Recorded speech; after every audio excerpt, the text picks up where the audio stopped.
¿Qué pasó con nuestro amigo León?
Tercer y último video, ¿de acuerdo?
¿Qué pasó en esos videos, chicos? ¿Ustedes conocen médicamente el fenómeno de la risa? Porque el tema aquí es dolor, pero la contraparte podría ser la risa. Médicamente conocemos el dolor en toda su fisiopatología y aún así nos queda mucho por entender. Pero la risa es un fenómeno bien diferente. Ahora, yo estoy seguro que muchos de ustedes se rieron, se contagiaron de los videos. Es fácil contagiarse de la risa. Pero ¿qué pasa con esta imagen? ¿Qué estamos viendo aquí? ¿Este niño tendrá angustia, hambre, miedo? ¿Qué pasará con él? ¿Lo habrán regañado? ¿O habrá escuchado la explosión de alguna bomba? ¿Tendrá días sin comer? Algo más conocido. ¿Qué se les viene a la mente cuando ven esta imagen, doctores? ¿Tendrá cefalea? ¿Estará escuchando ruidos verdaderamente dolorosos, tanto como para que los decibeles afecten sus oídos? ¿Qué pasará con ella? ¿Tendrá migraña? ¿O estará explotando en desgracia? ¿Habrá recibido una noticia verdaderamente fea? Una imagen típica que vemos en los libros y vemos en las imágenes cuando nos hablan de precordalgia. ¿Un infarto agudo del miocardio? ¿O tal vez una costocondritis? ¿Una neumonía unilateral? En realidad no lo sabemos. ¿Cuántos de ustedes no han despertado así después de una noche de sueño? ¿Lumbalgia? ¿O se habrá caído y se acaba de levantar y está tocándose la zona donde se golpeó? ¿Qué tendrá él, doctores?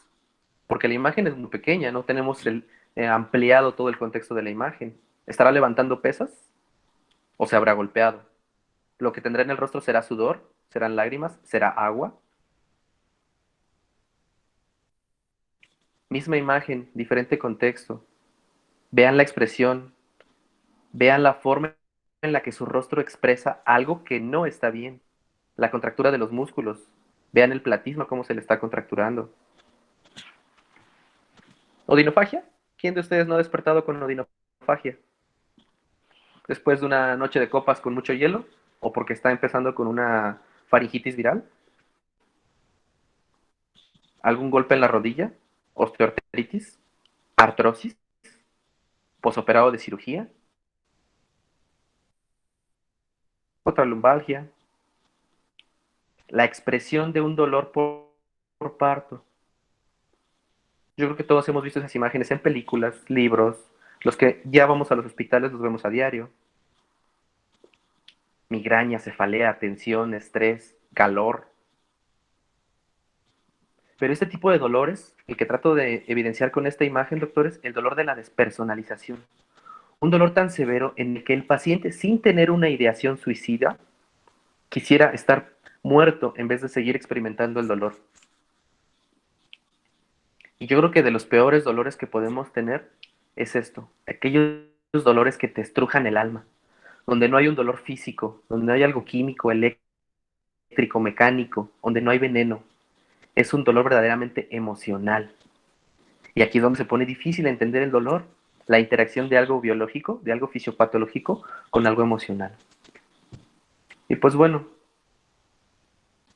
quiero hacerles esta pregunta a todos. Si somos capaces de sentir empatía por imágenes de felicidad, ¿por qué somos indiferentes al dolor de otros? Porque somos médicos. Estamos aquí para tratar a los pacientes. Entonces, es triste y doloroso ver cómo algunos médicos minimizan el dolor de los pacientes. No les creen, porque a lo mejor lo ven de una manera diferente. Dicen, no, no creo que tenga tanto dolor. Eso es mentira, ¿eh? Ustedes no pueden experimentar el dolor del paciente y debemos de creerle al paciente. Pero bueno, para que nosotros podamos entender ahora sí esto, vamos a definir primero dolor. ¿Qué es dolor? Es muy difícil. Primero que nada es un síntoma subjetivo, complejo y multidimensional. Es decir, es difícil de definir. Para unos el dolor puede ser una cosa catastrófica, para otras personas el dolor puede ser algo mínimo. Ahora, la International Association for Study of Pain define el dolor como una sensación desagradable y una experiencia emocional en respuesta a una alteración de los tejidos, que puede ser, fíjense, real o potencial. ¿A qué me refiero con potencial? Hay dolores que experimentamos sin todavía haber recibido el estímulo físico.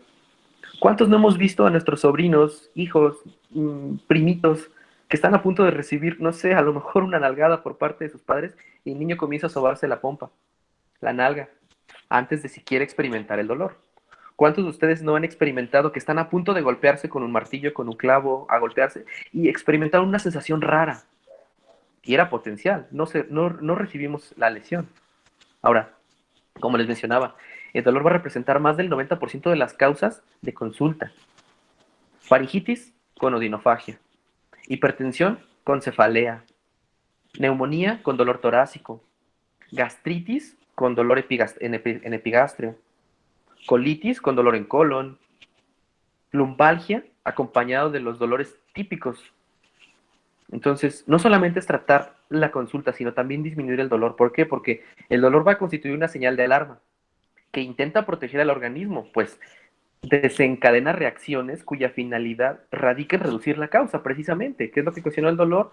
Yo genero una reacción neuroendocrina para tratar de minimizar el dolor o alejarme de la fuente del dolor. En este caso hablamos de nocicepción. Ahorita voy a explicar más adelante esa parte. Ahora, puede existir incluso sin un estímulo real. Aquel paciente amputado que aún le duele el miembro que ya no tiene, es el miembro fantasma, se llama algoalucinosis. O los dolores neurológicos de origen central. Pacientes que tienen dolor neuropático como neuralgia del trigémino, las neuralgias postherpéticas. Ya no existe la lesión. Pacientes grandes quemados que aún sienten el dolor en la zona de la cicatrización. Ya no está la lesión y sin embargo el dolor persiste. Incluso puede llegar a ser más intenso que el dolor inicial o que el dolor que desencadenó toda esta causa. Ahora, para poder entender el dolor, tenemos que entender cómo es que funciona nuestra percepción del mundo y de nuestro medio interno. Para eso tenemos que conocer estas imágenes. Estas imágenes son unas esculturas diseñadas para tratar de representar a lo que se llama el homúnculo de Penfield. ¿Pero qué es el homúnculo de Penfield? Bueno, es esto. El doctor Wilder Penfield fue el que trató de representar la magnitud de corteza destinada a la percepción y al movimiento. A la percepción hablamos de todas las sensaciones que el cuerpo recoge, tanto exteroceptivas como interoceptivas, y las destina a cierta parte de nuestra corteza. Es decir, tenemos mucha corteza, por ejemplo, destinada a la percepción de los labios, de las manos, de los pies. Tenemos en realidad muy poca corteza destinada a los codos, a las rodillas, al cuello, pero el rostro, las manos y los pies son los que más neuronas tienen dedicadas, más neuronas magnocelulares en la corteza. ¿Por qué? Porque son las que verdaderamente con las que interactuamos. Son las que están destinadas a ver cuánta información reciben los ojos, la nariz con los olores, la lengua con los sabores, el tacto, el sonido. Entonces, ¿pero cómo es que percibimos el dolor y otras sensaciones? Bueno, tenemos tres tipos de funciones. La función exteroceptiva, que habla de mecanocepción, tacto, presión y vibraciones. Termocepción, que habla de sensibilidad térmica al calor y al frío. También hablamos de nocicepción, la sensibilidad de estímulos dolorosos. Hablamos de la función propioceptiva, es decir, aquella que informa al sistema nervioso central de la posición y los movimientos de nuestro cuerpo y del cuerpo en el espacio. Es lo que nos dice si estamos boca arriba, boca abajo, si estamos cayendo, si estamos corriendo, si estamos mirando al cielo, mirando al piso. Y por último, la función interoceptiva, es decir, la que informa al sistema nervioso central acerca del estado del medio interno. Por ejemplo, la tensión arterial, de la concentración de CO2 en sangre, de la concentración de miliosmoles, de la diferencia arteriovenosa de hidrogeniones, es decir, todas aquellas funciones que nos dicen cómo estamos. ¿Todo para qué? Para llegar a esto, a que percibamos el dolor, a que percibamos que X, Y o Z estímulo se tradujo en dolor. Pero para que se traduzca en dolor tenemos que llegar hasta la corteza somatosensorial. Pero bueno, ¿cómo llegamos hasta la corteza somatosensorial? Vamos a hacer esto un poco interactivo, ¿de acuerdo, doctores? Para que no nos aburramos. Normalmente todas las imágenes que tratan de representar esto siempre inician con una imagen de la piel. Aunque la piel no es el único lugar donde tenemos los receptores nociceptivos, es el que se ocupa como ejemplo para explicar esto. Ahora, ¿qué pasa con esto, doctores? Bueno, cualquier estímulo que llegue a generar daño en nuestra barrera cutánea, que de por sí es el órgano más grande que tenemos, por lo tanto tendrá la mayor cantidad de receptores para recibir ese tipo de sensación, tanto nociceptores como mecanoceptores como termoceptores. Ahora, ¿qué sucede aquí, doctores? Cuando llega cualquier tipo de lesión, bueno, si yo ampliara esto, veríamos que el daño es celular. ¿Y qué es lo primero que se daña? Pues lo primero que está en contacto con el medio externo, es decir, nuestras membranas celulares, que están hechas de fosfolípidos. Y es donde se desencadena la mayoría de los estímulos proinflamatorios. Es decir, cuando algo disrumpe nuestra barrera de la membrana, va a estar en contacto los fosfolípidos de membrana con algo que se llama la fosfolipasa A2. Y esta fosfolipasa va a poder tomar dos caminos. Por un lado, la vía de la ciclooxigenasa. Por otro lado, la vía de la lipooxigenasa. Ahora, cada uno de estos va a tener todavía mediadores proinflamatorios secundarios. Es decir, son vías señalizadoras para que el cuerpo comience a repararse. Por un lado, la ciclooxigenasa va a trabajar íntimamente con las prostaglandinas y la lipoxigenasa con los leucotrienos. Ahora, los leucotrienos son los que se van a encargar de reclutar leucocitos a través del leucotrieno A4, a través de la lipoxina AB, de la lipoxina B4, perdón, A4, B4, que son los que tratan de limitar la inflamación que ya se está formando. Por el otro lado, las prostaglandinas se van a encargar de generar vasodilatación, inhiben la agregación plaquetaria. Eso si hablamos de la prostaciclina o prostaglandina I2. También la ciclooxigenasa se encarga de producir tromboxano A2 y el tromboxano A2 causa vasoconstricción y favorece la agregación plaquetaria. Estos dos se encargan de hacer un pequeño equilibrio en cuanto a la inflamación. Pero la prostaglandina E2 y la prostaglandina D2 se encargan otra vez de generar vasodilatación y aumenta la permeabilidad vascular. Y esto va a generar inflamación. Y la inflamación, si recordamos, contiene varios componentes, que puede ser tumor, calor, rubor y dolor, que es lo que nos interesa a nosotros. Ahora, ¿qué pasa? Nuestra piel, regresando al ejemplo, está llena de estos receptores. Algunos receptores están encapsulados, algunos receptores, que son los que nos interesan a nosotros, se encuentran libres, como terminaciones libres. Ay, perdón. Se encuentran libres. Y estas terminaciones libres, doctores, perdón, denme un segundito, es que no me deja trabajar.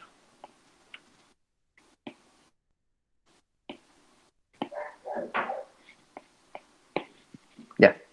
Ahora, estas terminaciones libres, doctores, son los que se encargan de llevar la mayoría de los estímulos nociceptivos, no dolorosos. Hasta este punto voy a hablar de estímulos nociceptivos. ¿Y hacia dónde van a llegar esos estímulos nociceptivos? Pues primero que nada, hacia el ganglio de la raíz dorsal.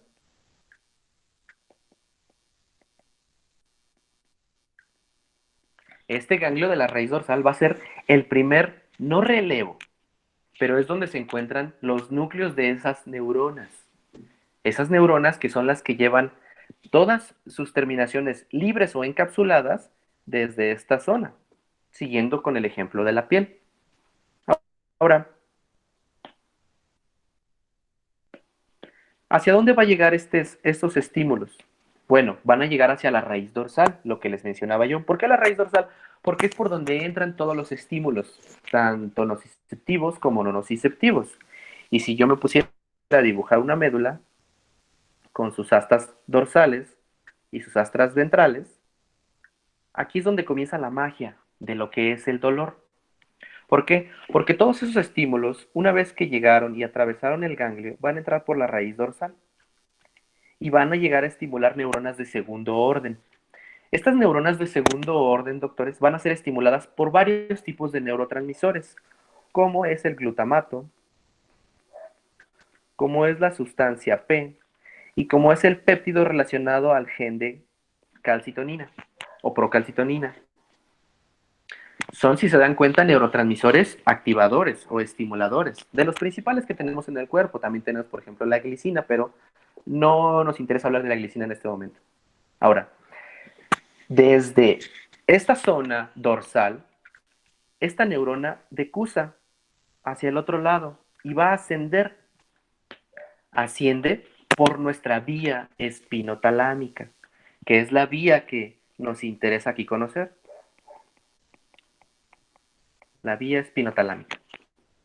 Pero de la vía espinotalámica yo tengo dos cordones, doctores, no solamente tengo uno.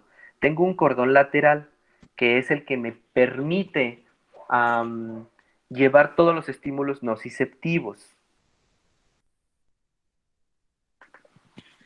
Ahora, perdón, ¿eh? Tengo un cordón lateral y tengo un cordón posterior. Bueno, todos los estímulos que tienen que subir a través de las vías laterales no solamente llegan hasta este punto. ¿Hasta dónde llegan? Bueno, el propio nombre no lo dice. Se llama espinotalámica porque desde nuestras astas posteriores va a subir hacia dónde? Bueno, hasta el tálamo. Y el tálamo es una estructura filtro. ¿A qué me refiero con estructura filtro, doctores? El tálamo se encarga de decidir y discernir qué estructura lo logra atravesar a través de la cápsula interna hasta la corteza somatosensorial. Yo les pongo un ejemplo bien rápido. Ahorita mismo ustedes díganme cómo están sintiendo la parte posterior de su rodilla izquierda. ¿Cómo están sintiendo su oído derecho? ¿Cómo están sintiendo la punta de su pulgar del pie derecho? Si se dan cuenta, son estímulos de los que ustedes no estaban siendo conscientes hasta que yo les pedí que los hicieran conscientes. El tálamo se encarga de eso, de discernir qué información es importante que llegue hasta la corteza somatosensorial y qué información verdaderamente no me es relevante que llegue hasta allá. ¿Vale? Ahora, Am, ¿Por qué es importante conocer esto? Porque nosotros podemos mediar cómo es que el dolor llega hasta ese punto. Ahora, a través de todo este camino que se llama espino talámico, atraviesan varios lugares. Atraviesa también la médula espinal cervical. También va a atravesar la formación reticular. También va a atravesar el bulbo raquídeo. Y el bulbo raquídeo es donde se encuentra una estructura bien interesante que se llama núcleo grácil. Esta estructura también se encarga de unir a los dos haces espinotalámicos, tanto el lateral como el ventral. Ahora, se los voy a poner aquí para que siempre lo tengamos a la mano. El haz espinotalámico lateral se encarga de llevar dolor y temperatura. El haz espinotalámico ventral se encarga de llevar presión y tacto. Ahora, pero en el núcleo del grácil, estos dos haces es donde se unen y entran como uno solo. Después suben todavía más a través del mesencéfalo y de ahí hacia el núcleo ventroposterolateral del tálamo. Y del tálamo a través del brazo posterior de la cápsula interna llegamos hasta la corteza. Ahora, esa fue solamente la vía ascendente. Es decir, hasta este punto, si cualquier estímulo nociceptivo logró atravesar todos estos relevos y llega hasta la corteza, podemos hablar de dolor. Solamente en ese punto podemos hablar de dolor. Si algún estímulo llegase solamente al tálamo, pero no pudiera subir más allá, hablaremos de nocicepción. Nocicepción. Y en este punto podemos hablar de dolor.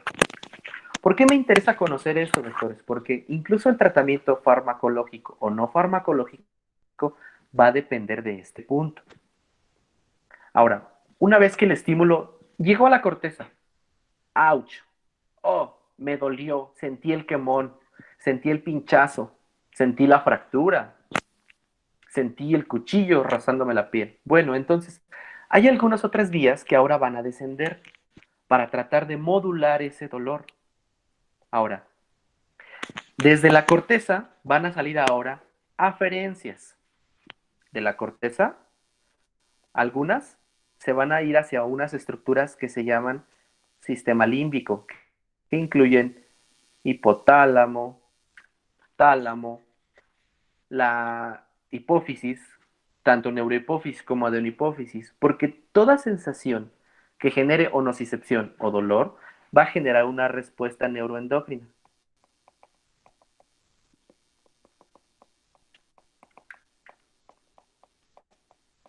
Y eso, como les había dicho hace ratito, todas esas funciones son simplemente con la finalidad de modular el dolor, disminuirlo, tratar de decir que ya no esté ahí el dolor. Ahora, um, todo este proceso de dolor va a tener 4 fases. La primera fase es la transducción, es decir, desde que el estímulo doloroso, perdón, desde que el estímulo nociceptivo se formó, ¿en dónde? En los receptores. ¿Y llegó hacia dónde? Bueno, atravesó toda la longitud del axón, llegó hacia la neurona que se encontraba en el ganglio y de ahí llegó hacia la neurona de segundo orden. Hasta ahí hablamos de transducción. Ahora, si hablamos de la segunda parte que es la transmisión, es decir, perdón, es decir, el estímulo doloroso que se transmitió a través de las fibras nerviosas que pueden ser A delta, que las consideramos como fibras rápidas porque son mielinizadas, y de las fibras C, estas fibras son lentas. Entonces, ¿este dolor hacia dónde va a llegar? Bueno, quiere decir que este estímulo, una vez que llegó hacia la neurona de segundo orden, a través de este tipo de fibras, se va a propagar decusándose hacia el otro lado a través de los haces espinotalámicos. Ahora, la tercera parte será la modulación. Y la modulación es aquella actividad neuronal que permite inhibir o favorecer la transmisión del dolor. ¿Por qué? Porque la modulación periférica del dolor, por ejemplo, ocurre a nivel nociceptivo. Esta modulación, doctores, puede ocurrir tanto donde se encuentran las terminaciones libres nerviosas. ¿Por qué? Porque aquí también hay conexiones entre más axones. ¿Para qué? Para tratar de amortiguar el dolor. Es decir, aquí es donde se liberan los iones hidrógeno, la sustancia P, prostaglandinas, potasio, histamina. Pero la modulación no solamente puede ser ahí, la modulación también puede ser en la zona de la médula, porque existen interneuronas que se van a encargar de modular a esta que fue la neurona de segundo orden. Entonces, la modulación también se puede llevar a cabo aquí. ¿Cómo es que se lleva a cabo aquí?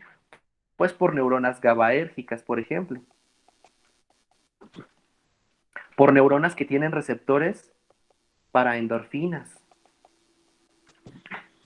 Por neuronas que tienen receptores para, ¿sí?, para cannabinoides. Ahora, la última parte de lo que se encarga de percibir el dolor es pues precisamente eso, la percepción, que es que el estímulo llegue, como ya les había dicho, hacia la corteza. Y entonces sí hablaremos de dolor. Ahora, una vez que el paciente recibe el dolor, como ya les había mencionado anteriormente, va a haber una respuesta neuroendocrina. Bueno, la respuesta neuroendocrina se va a encargar de tratar de modular ese dolor. ¿Cómo? Bueno, pues va a haber una liberación tanto de serotonina, noradrenalina, endorfinas, como la beta endorfina o las dinorfinas. También va a haber liberación de oxitocina. Y la oxitocina es algo verdaderamente maravilloso, doctores.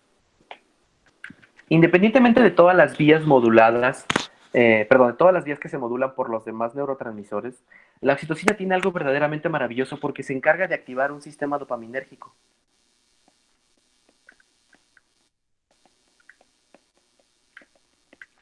Y esto es lo que nos puede a veces llegar a ser una mala jugarreta. ¿Por qué? Porque hay pacientes o hay personas que disfrutan el dolor. ¿Qué pasa con esto? ¿Qué pasa cuando ustedes consumen algo picoso? Algo con chile, algo con ají. Pueden ser estímulos verdaderamente molestos, en la boca, en la lengua, pero aún así lo disfrutamos. Y es precisamente por esto, por el sistema de recompensa dopaminérgico que activamos. Y ese se activó mediado por oxitocina. Y es lo que nos dice, a pesar de que me molesta, lo disfruto y lo vuelvo a repetir. Entonces, hay varios sistemas que se encargan, como les había yo mencionado, de disminuir este dolor. Por ejemplo, la serotonina. ¿Dónde comienza la serotonina? Bueno, la serotonina normalmente comienza en la vía descendente, es decir, el tracto medial, donde inician los llamados núcleos del RAFE, está influenciado principalmente por este neurotransmisor y puede inducir la inhibición del dolor, así como facilitar su actividad. Ahora, ¿dónde se encuentra el núcleo del RAFE? Bueno, el núcleo del RAFE se encuentra prácticamente inmerso en la sustancia gris periacueductal.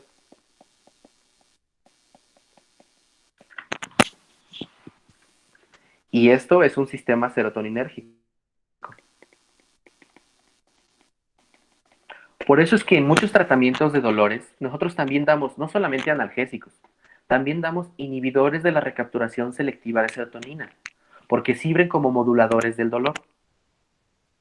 Ahora, tengo otros lugares que también son descendentes, como el locus ceruleus. Este locus ceruleus es donde comienza el tracto lateral y en estas vías desempeñan un papel, pues, protagonista, obviamente, hablando de noradrenalina. ¿Y qué creen?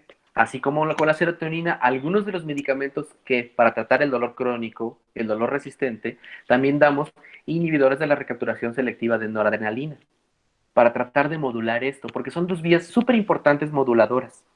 Ahora, mediante el envío de estas respuestas hacia la periferia, el sistema nervioso central puede inducir la liberación de neurotransmisores que reducen la transmisión de señales dolorosas. Es decir, estas dos vías, serotoninérgica y de noradrenalina,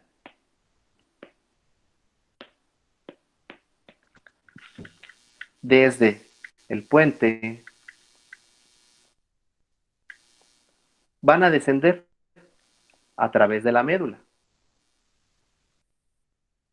Imaginemos que eso es un cerebro, ¿no? Arriba. Entonces, las vías serotoninérgicas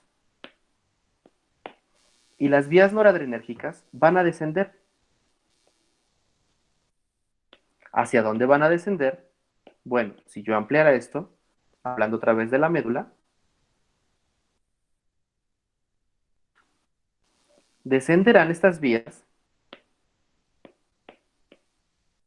y llegarán hasta las neuronas o interneuronas que se encargaban de modular la información que llegaba desde la periferia y que se decusaba y subía, si recuerdan.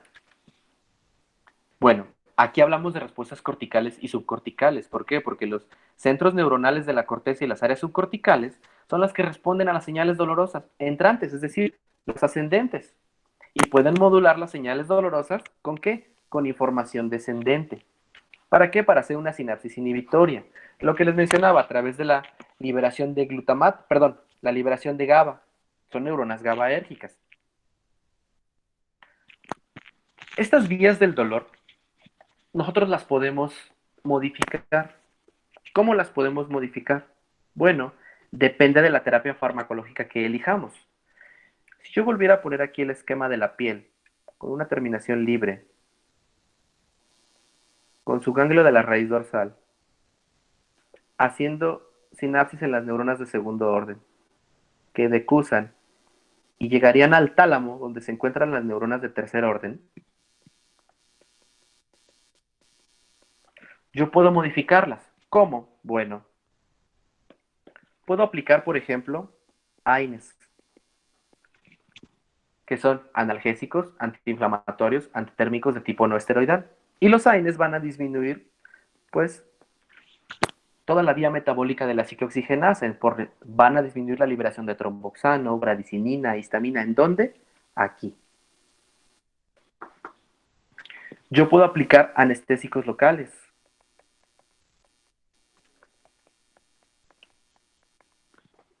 ¿En dónde? Aquí.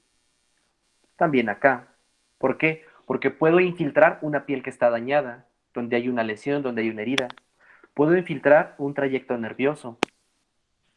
Puedo infiltrar un ganglio en la periferia, no picar directamente el ganglio. Puedo colocar también anestésicos locales aquí con un bloqueo neuroaxial que lo hacemos los anestesiólogos al colocar un bloqueo subaracnoideo, un bloqueo peridural. ¿De qué otra manera puedo tratarlo? Bueno, puedo, por ejemplo, aplicar opioides intravenosos que me van a modular esta zona. Los opioides también van a modular esta zona, la zona talámica. ¿Qué otros medicamentos puedo aplicar? Puedo aplicar, por ejemplo, esteroides,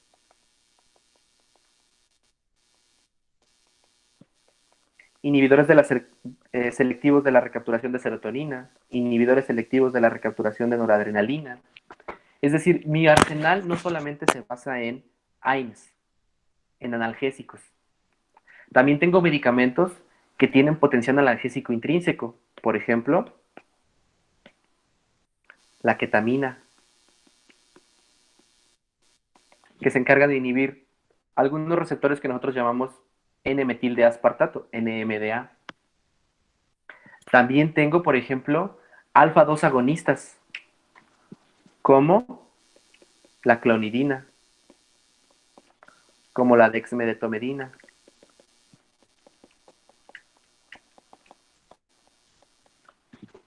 Y todos estos medicamentos lo único que hacen es o modular, o inhibir, o disminuir la transmisión del estímulo nociceptivo que se formó aquí, atravesó toda la vía ascendente, logró atravesar el tálamo y llegó hasta la corteza. Eso es la vía del dolor, doctores, a grandes rasgos y muy simplificada. Debemos de tener en cuenta, doctores, que la vía del dolor es más fácil tratarla desde su origen y le va mejor al paciente si nosotros evitamos que el dolor atraviese de este punto. Porque yo así no tengo ni que disminuir la transmisión, ni la modulación, ni la percepción, si yo logro inhibir el estímulo doloroso. Ahora, ese es el simple ejemplo de la piel, pero ¿qué pasa con el dolor que viene de la parte interna? ¿Qué pasa con el dolor de una víscera hueca? ¿Qué pasa con el dolor de un hueso que se fractura y los estímulos nociceptivos fracturan el periósteo? ¿Qué pasa con un dolor que se encuentra en el peritoneo? Bueno, independientemente de eso, de todos modos, llegan a través de la raíz del ganglio dorsal. Entonces ahí es donde nosotros también podemos influir, no necesariamente colocando un bloqueo, porque no todos son anestesiólogos y no todos lo van a hacer. Pero sí podemos aplicar la distinta gama de medicamentos que tenemos, como la ketamina, como los opioides, como los alfa 2 agonistas. Ahora, hay otro problema muy grande, doctores, que se incluye aquí, específicamente aquí. Voy a borrar esto. Cuando un estímulo doloroso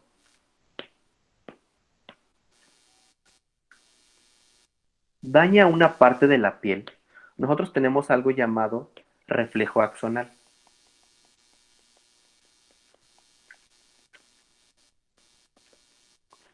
Este reflejo axonal, para todo médico, es un verdadero coco, es un verdadero dolor de cabeza, hablando de dolor. ¿Por qué? ¿Qué pasa? Bueno, pues cuando una fibra nerviosa, terminación libre nerviosa, es estimulada, como les dije, también se encuentra inervada con eferencias y con aferencias hacia otras de las fibras. Entonces, el hecho de que un estímulo haya activado esta fibra no quiere decir que va a ser la única que se va a activar. También va a haber algo que se llama reflejo, bueno, volviendo al nombre, reflejo axonal, y que va a hacer que más territorio de la piel quede sensible. Y entonces vemos el fenómeno llamado hiperalgesia. Si nosotros no disminuimos este reflejo axonal, no necesariamente con terapia farmacológica, incluso el frío puede ser un anestésico local, la terapia con frío. Si nosotros no disminuimos ese reflejo axonal, podemos pasar de la hiperalgesia a la alodinia, que es un problema todavía mayor. ¿Por qué? Porque la hiperalgesia, es decir, la hiperalgesia es la presentación de un estímulo doloroso exagerado con un estímulo nociceptivo. No sé si me expliqué, es decir, nosotros nos damos un golpe en una mesa. Si ese estímulo es verdaderamente doloroso, incluso si nos volvemos a golpear en la misma zona, con menor intensidad, pero que siga siendo un estímulo nociceptivo, nos va a doler todavía más. Pero cuando nosotros brincamos a la alodinia es un fenómeno en el que estímulos no dolorosos generan un dolor terrible. El roce de la ropa, el sentir el viento, el sentir el agua corriente, el sentir un simple tacto puede desencadenar la alodinia. ¿Cómo disminuimos el reflejo axonal? Bueno, atacando rápidamente el dolor, que puede ser por fármacos tópicos, por fármacos endovenosos o terapia no farmacológica, como puede ser el frío.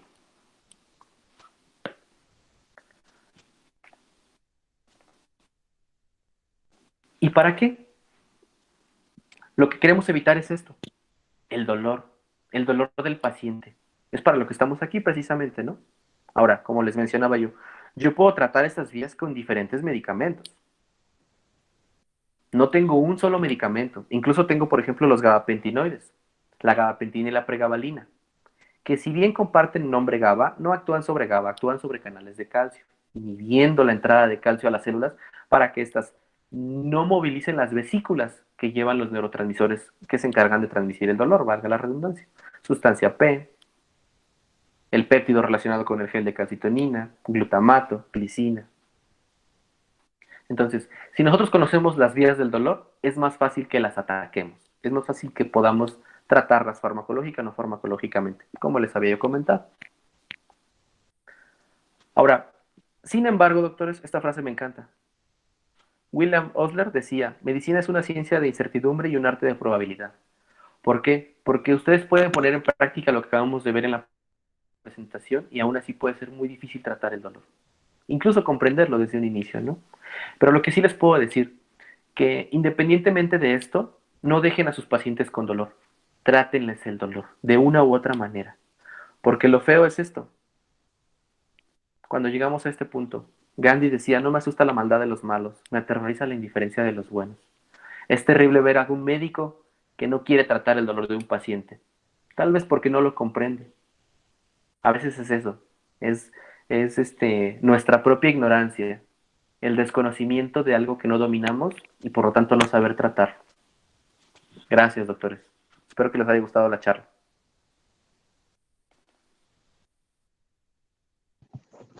Bueno, muchas gracias a todos. Vamos a mandar el link de asistencia y si tienen alguna duda, por favor pidan la palabra por el chat.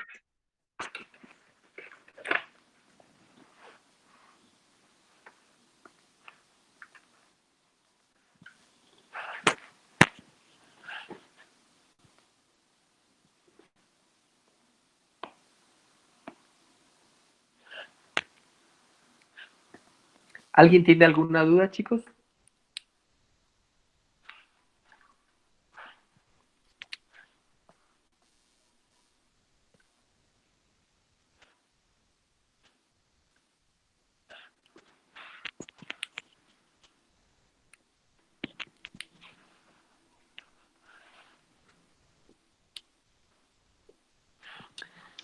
Juan El José video, pregunta, ¿por qué se da el dolor del miembro fantasma?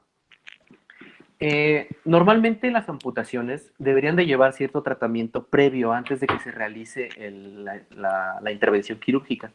Esto incluye el dar alfa-2 agonistas, el dar inhibidores de la recapturación selectiva de serotonina y dar gabapentinoides, pregabalina o gabapentina. También algunas guías mencionan el uso de AINES profilácticos una hora antes de realizar la amputación y sobre todo que el cirujano o los cirujanos logren hacer la neurolisis del nervio, que se puede hacer con alcohol directamente, así alcohol al 70%, algunas otras sustancias de las cuales no recuerdo, pero la idea es interrumpir la transmisión de ese dolor, perdón, la transmisión de esa nocicepción que se va a formar mientras se está amputando. Porque el daño a los tejidos es grande, se corta piel, se corta músculo, se cortan vasos sanguíneos. Y los vasos sanguíneos también llevan información neural. ¿Por qué? Porque hablamos de la nerva vasorum. Se cortan los nervios y se cortan en su totalidad. Se corta el epineuro, el perineuro, el endoneuro. Se traccionan, se jalan. Entonces, independientemente de si el paciente lleva anestesia regional, que lo único que va a hacer es que la transmisión del estímulo nociceptivo no suba de la médula hacia el bulbo raquídeo, hacia el tálamo, la cápsula y la corteza. Es lo que hace, pero no evita que el estímulo nociceptivo llegue de donde el cirujano está cortando hacia la médula. Entonces, la neurolisis, antes de terminar de cortar el nervio, es lo que ha demostrado junto con la premedicación con gabapentina y pregabalina que no se presente el miembro fantasma. Ahora, ¿qué pasa cuando no se logra hacer la neurolisis? Bueno, pues el estímulo nociceptivo es tan tremendo, es tan gigantesco en la médula que puede dejar una cicatriz de transmisión neural en el asta dorsal. Y a pesar de que el paciente ya no tenga su miembro, lo sigue sintiendo. Y el problema no es que sienta la mano, que sienta el pie, es que siente el dolor, cosa que no debería de existir, ¿no? Entonces, Es parte de las teorías que explican el fenómeno de la algoalucinosis.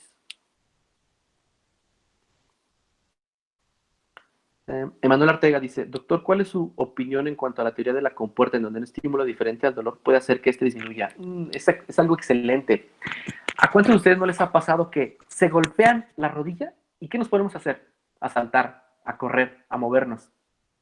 Si nos golpeamos la mano, ¿qué hacemos con la mano? La sacudimos y la comenzamos a sacudir, ¿no? Si nos golpeamos, si nos mordemos la lengua, por ejemplo, ¿qué hacemos? Empezamos a movernos, nos agarramos la mejilla, nos agarramos el cuello. El cuerpo tiene muchos mecanismos para disminuir el dolor. El mecanismo de compuerta es de lo que se ocupa del TENS. TENS es una terapia llamada estimulación nerviosa transcutánea, que lo que se hace es tratar de, digamos, distraer a la fibra nerviosa terminación libre del estímulo doloroso que ya se generó. El mecanismo de compuerta es excelente, pero creo que nos hace falta mucho su estudio para poder aplicarlo, porque el mecanismo de compuerta hasta el momento es la teoría de cómo funciona el TENS, que se comprueba que funciona de esa manera, pero todavía nos falta mucho. No domino el tema del mecanismo de compuerta, pero es parte de eso, movilizar otras partes del cuerpo para distraer a la fibra nerviosa del estímulo mayoritario. Incluso hay algunas terapias en las que, por lo menos no es que sea terapia, sino se ha visto que los pacientes con algún trastorno psiquiátrico y que gustan de cortarse, lo hacen porque al cortarse ya su sistema dopaminérgico de recompensa está demasiado sobreestimulado y ellos sienten placer al cortarse. Entonces, había algunos experimentos en la década de los 80 en donde un paciente que estaba amputado en la guerra, perdón, en la década de los 80, en la década de los 60, cuando fue lo de la segunda, una guerra, no recuerdo qué guerra fue, pero es donde se estudiaba de que el paciente amputado en campo de batalla se le hacían cortes en otras zonas de su cuerpo para que el dolor de la amputación disminuyera. El dolor de la pérdida de la extremidad por una bomba disminuyera, cortando al paciente en otras zonas de la piel. No sé si haya resolvido tu duda, Emanuel. Charles Andrés Ríos y Sasa dice, doctor, ¿un sistema reverberante puede ser causa de dolor crónico? La cronicidad de cualquier sistema neural, perdón, la cronicidad de cualquier activación de un sistema neural tiene que ver con los estímulos repetitivos, pero la verdad es que es difícil decir que sí o que no. ¿Por qué? Porque, por ejemplo, ¿qué pasa cuando nosotros estamos mucho tiempo sentados? Llega un punto en que dejamos de sentir las piernas, dejamos de sentir las nalgas, por un estímulo constante. El cuerpo es muy sabio y lo que hace el tálamo es discernir eso, como les había mencionado. Cuando un estímulo es constante, constante, constante, tanto que el tálamo lo discierne como no esencial, evita su paso. Entonces, hay algunas terapias en las que se hacen estímulos repetitivos sobre la zona dolorosa para eso, para que el tálamo lo discierna como algo no importante y disminuya su paso desde el tálamo hacia la corteza.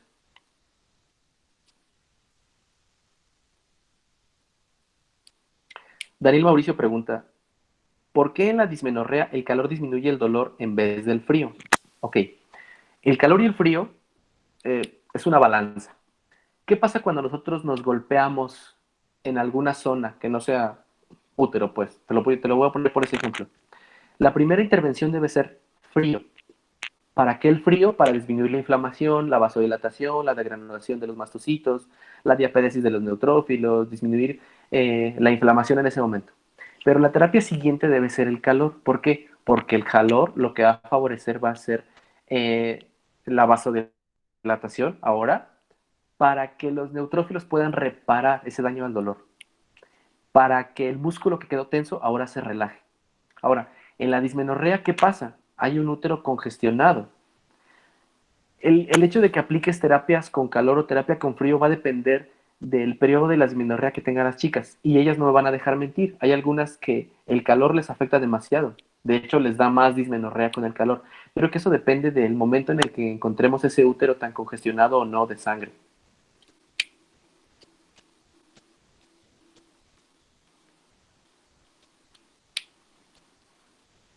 ¿Alguna otra duda, chicos? Con gusto se la resuelvo.